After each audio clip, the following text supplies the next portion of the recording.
Olá, eu sou Maria Eduarda Portela e hoje no Metrópolis Entrevista o senador Flávio Bolsonaro. Muito obrigada, senador, por ter vindo aqui falar com a gente. Maria Eduarda, eu que agradeço o convite. Uma grande honra vir aqui para falar de temas importantes para o nosso Brasil. Perfeito. Senador, a gente quer começar com um tema que está na boca de todo mundo, né? Inclusive nas redes sociais.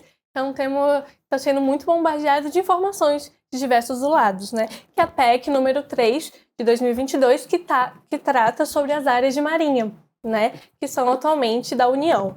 O senhor é relator do tema na CCJ do Senado. Queria saber do senhor quais são os principais pontos dessa proposta. Em primeiro lugar, é importante a gente dizer que desinformação a gente não combate com censura. Desinformação a gente combate com informação de verdade. E a primeira coisa que eu quero falar para restabelecer a verdade é que essa PEC não trata de forma alguma de privatização de praia. Ela sequer trata de praia, né? Porque se fosse algo que restringisse o acesso ou a frequência de qualquer um na praia, eu seria o primeiro a ficar contra. A PEC trata, Maria, de aqueles imóveis já ocupados. Hoje em dia já tem alguém que está nesse imóvel, que é um terreno de marinha, não é da marinha, né? É um terreno de marinha, ou seja, um terreno da União, que é a proprietária daquilo, e as pessoas têm ali um direito de usufruir daquela propriedade por um determinado tempo, pagando impostos. Então essa PEC, além de não tratar de privatização de praia, de não tratar de praia, está escrito nela logo no comecinho: permanecem sob domínio da União aqueles terrenos que estão desocupados. Então, se hoje tem um terreno da União que é vazio, vai continuar sendo da União. E no fundo, Maria, qual que é o grande espectro dessa PEC? Qual que é o seu grande ponto principal? É acabar com 3 tributos. É acabar com a taxa de ocupação, com foro e com laudêmio. O que é isso? De forma bastante sintética.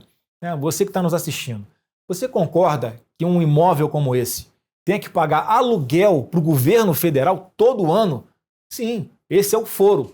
A pessoa paga 0,6% do valor do imóvel para o governo federal, como se fosse um aluguel. Ou seja, é um segundo IPTU, um imóvel que já paga o IPTU.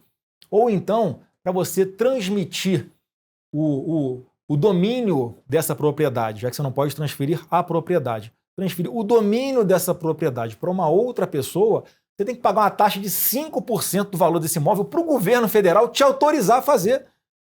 Ô Maria, essa operação, nela já incide o ITBI, que é o Imposto de Transmissão de Bens Imóveis. Para que pagar 2 vezes para o governo federal?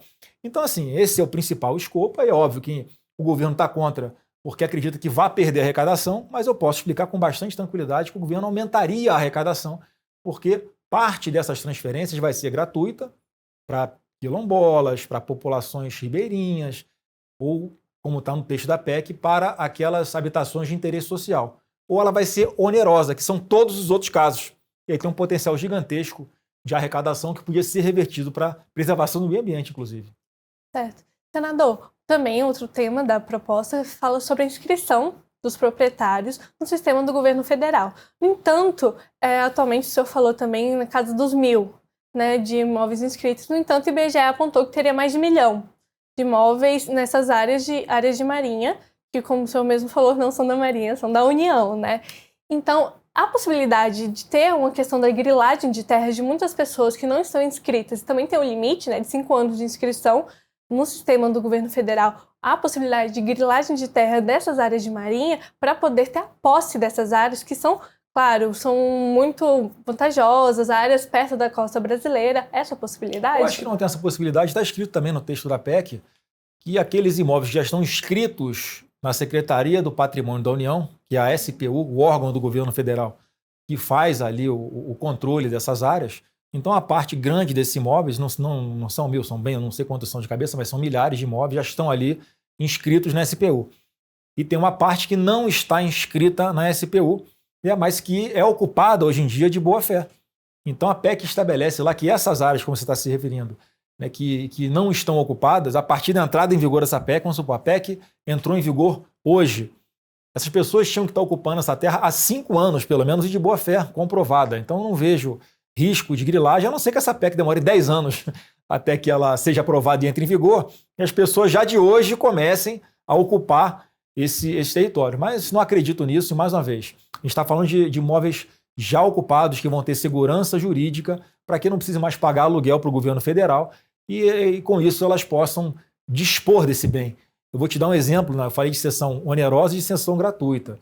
Tem um exemplo que todo mundo conhece, que é a favela da Maré, o Complexo da Maré no Rio de Janeiro. Ela fica num terreno de Marinha, é uma propriedade da União, uma parte da comunidade que fica ali entre a Avenida Brasil e a Baía de Guanabara. São aproximadamente 8.300 imóveis que estão nessas condições, que essa PEC fosse aprovada hoje, essas pessoas iam passar a ser as donas definitivas desses imóveis. Elas iam ter um título, iam poder deixar essa propriedade de herança para os seus filhos e netos, iam poder passar a ter um endereço para receber encomendas de compras na internet, seja para produtos para consumo próprio ou para revender na sua comunidade. Elas poderiam usar esse imóvel para dar em garantia para tomar um financiamento e abrir o próprio negócio, uma vendinha, né, um salãozinho de beleza, comprar equipamento, enfim, que possa ali fazer um atendimento a domicílio, né, no ramo empresarial. Então não tem nada, né, que essa PEC traga que não seja benefício para a população, para os brasileiros, tanto os menos favorecidos como aqueles, né, que também têm interesse em fazer investimento alto a partir dessa segurança jurídica dessas propriedades, que isso, sem dúvida alguma, vai atrair muito investimento. E olha que interessante, Maria, as pessoas acusam a PEC de trazer grandes empreendimentos na orla do Brasil. Uma coisa que todo mundo luta para que haja um investimento privado nesses locais para gerar grandes empreendimentos, grandes hotéis, grandes resorts, que possam gerar milhares de empregos em toda a nossa orla brasileira. E estão acusando a PEC de fazer isso. Quer dizer, para mim é um grande elogio, né? Mas são espaços como esse que eu tenho a oportunidade de explicar o que é. E repito aqui, isso de forma alguma vai estar cerceando o acesso de ninguém, ou a permanência de ninguém nas praias, que são de domínio público, são de uso comum de todos os brasileiros e vão continuar sendo sempre. O senhor sinalizou que pode mudar alguns pontos da proposta após o debate nas redes sociais. O senhor poderia indicar o que pode ser alterado? A minha assessoria está estudando, eu pretendo apresentar já na semana que vem essas possíveis mudanças, mas são os seguintes pontos. O primeiro, houve na audiência pública um pleito de uma associação dos portos privados, porque a PEC diz que aqueles terrenos que estão ocupados hoje por concessões ou permissões públicas, ou seja, portos, aeroportos, que são uma concessão ou são uma permissão pública, eles permanecem do jeito que estão. Propriedade da União, tudo como está hoje. Mas a PEC não trata daqueles empreendimentos que são autorizados, mediante autorização, que é um processo menos burocrático que esses dois. Então são cerca de 100 portos privados no litoral brasileiro que, obviamente, tem que estar atendido nessa PEC. Então esse é um ponto, por exemplo, que eu vou mexer. Um outro ponto que a gente está estudando, se precisa fazer emenda ou se a legislação infraconstitucional dá uma segurança jurídica, né, um critério claro para isso, são aqueles casos das cessões onerosas, daquelas pessoas que têm dinheiro, precisariam pagar alguma coisa para terem um título definitivo dessa propriedade, caso eles optem por não querer pagar. É muito caro, não tem dinheiro. Ou então não tenho interesse, está aqui, eu tenho aqui o usufruto hoje do domínio, mas eu não tenho interesse, então não quero pagar. Então essas situações têm que estar bem regulamentadas e a gente pretende deixar isso bem claro na PEC. Perfeito. Senador, atualmente, né, a costa brasileira é protegida na área ambiental pelo IBAMA e ICMBio, né? Com a proposta, ela muda a destinação dessas áreas de marinha para municípios e estados. O senhor acredita que os estados e municípios estão preparados para combater os crimes ambientais na costa brasileira? Não, mas uma coisa não tem nada a ver com a outra, Maria, porque qualquer empreendimento, vamos supor, hoje é do município aquela área. Você não vai fazer nada sem autorização, né, dos órgãos ambientais. Na prática não muda nada. O que muda? A gente sabe que o governo federal não tem recurso humano nem braço para tomar conta de gerir essa área gigantesca. E quem sabe a realidade do que é melhor construir em determinado local é o prefeito. E é o próprio governador, dependendo da área. Por exemplo, ele quer fazer um parque, por exemplo, né? Ele quer fazer um grande zoológico, ele quer fazer uma praça, ele quer fazer um shopping, ou ele quer construir habitação popular. É muito menos burocrático e muito mais próximo da realidade daquele povo o entendimento do prefeito sobre o zoneamento urbano. Como já acontece hoje sem a PEC, vários terrenos que são da União já são transferidos para municípios ou para estados para que eles façam ali os empreendimentos determinados ou até legalizem, né? Como eu falei, o Complexo da Maré. Por uma atuação pessoal minha durante o governo Bolsonaro, eu consegui fazer a transferência desse terreno da União para o município. E agora está lá parado com o prefeito do Rio para que ele dê a matrícula para cada imóvel e aí sim as pessoas possam ser as proprietárias definitivas desses imóveis e não mais morando no local que é terreno da União.